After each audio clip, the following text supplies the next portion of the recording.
Oh boy, here we go. After taking me literal months to acquire a good computer, mic, and audio interface, the last thing that I needed was to excavate the self-confidence buried deep inside of me to actually produce content that more than just my dozen friends will see. Oh, and cables. You can't do crap without XLR cables. Now, you might be asking, hey, Savage Books, why are you calling yourself Savage Books? You are not a 26-year-old unemployed vagabond posing as a graduate of a liberal arts college endeavoring to sneak into their annual alumni barbecue to drink yourself into a vicious stupor off of their free glasses of champagne. That would be savage. And you're also not made of paper. This is a video, so you can't be a book either. Well, my fine friend from across the interwebs, who I assume is talking to me because I desperately need feedback and interaction, whether it be imagined or otherwise, the book part in Savage Books comes from the fact that I like to write books. The savage part comes from the last name of my dead grandmother, so don't you feel bad now. But this video and channel are neither about the debaucherous misadventures of a traveling street urchin, nor the worm-infested rotting corpse of the former matriarch of my family. No, my vision for this channel, if it can survive its infancy through the debilitating whooping cough that is the YouTube comment and rating system, is to talk about anything and everything that revolves around storytelling. Now, I'm going to get this out of the way ASAP. I'm a person with a lot of opinions, otherwise known as the worst kind of person, but accompanying the toxic cesspool that I call my beliefs and values on narrative and storytelling is actual experience. I've written 5 books to audible gasp completion, and I'm working on a 6th right now. I've worked as the managing editor and executive associate for a best-selling author. I've had my work looked at and praised by accomplished editors like Robert Yelling and Sarah Ann Fox. I'm not saying all of this to harden up your collective nipples or create some kind of one-person circle jerk about how accomplished I am, because in truth, I am nowhere near as successful as I want to be regarding the literary world. However, all that was meant to assure whatever unfortunate procrastinating wretch finds themselves watching this video that I do know what I'm talking about. At least a little bit. Because really, we all have room to grow. Lord knows this channel's presentation and content can only go up from here. So finally, we can get to the heart and core of this video and channel. My goal is for this to be a helpful guide to people who want to write but don't really know where to begin.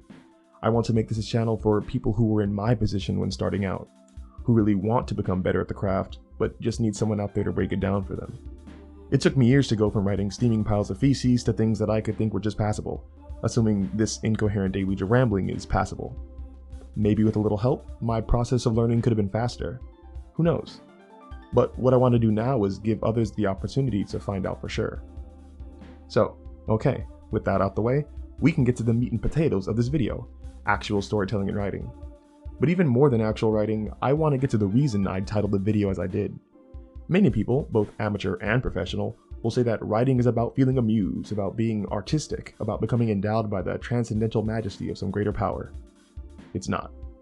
Okay, well, I guess on some level it is, but writing, at least good writing, is way more akin to chemistry than art.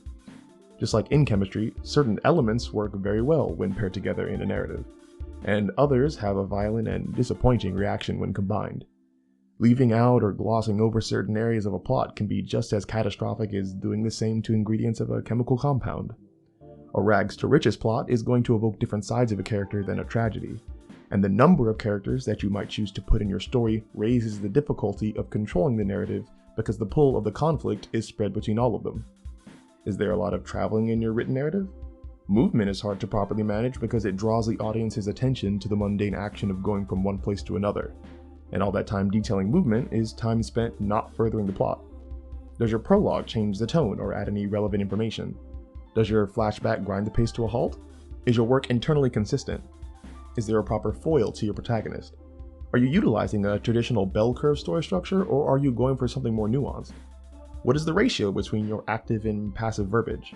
Are you telling a story within your action scenes, delivering new information that changes how the audience sees the characters involved? Or is there just senseless violence? All these and much more are measurable, tangible, real components to writing that anyone can learn. And I think that is so much more approachable than some angelic gift that is dropped down onto the lucky few. This isn't Ratatouille where not everyone can be a good chef, but a good chef can come from anywhere. Anyone can learn the craft of storytelling by mastering its component parts. Anyone can become great. It just takes time. A lot of time. And I'm probably going to lose a lot of people by saying this, but don't think you are above learning from certain types of storytelling like anime. Just because it is different doesn't make it bad. Eastern storytelling has a completely different feel and texture to it, and even if you don't want to write specifically in that genre, being able to effectively utilize the broadest array of narrative skills is never a bad thing. This is exactly the practice that comic books use, grabbing stories from multiple different cultures and societies and mixing them together into something unique. Still, there are so many aspects of storytelling that I couldn't even start to touch on here. But hey, that is why I started a channel, to be able to touch upon all these topics and more. I want to do line-by-line edits and breakdowns of both amateur and professional work to give concrete examples of the concepts that I'm talking about.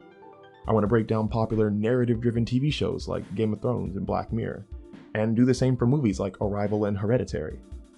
I would especially like to ask those watching to give me ideas for topics to cover, along with how in-depth you want it done. I'm doing this for you guys, so I want you to be a part of the process. Now, if you've managed to make it this far in the video, thank you very much for putting up with my nonsense. Against my better judgment, I've decided to give my Reddit username, just in case any of you want to check out the posts that I've submitted in the past.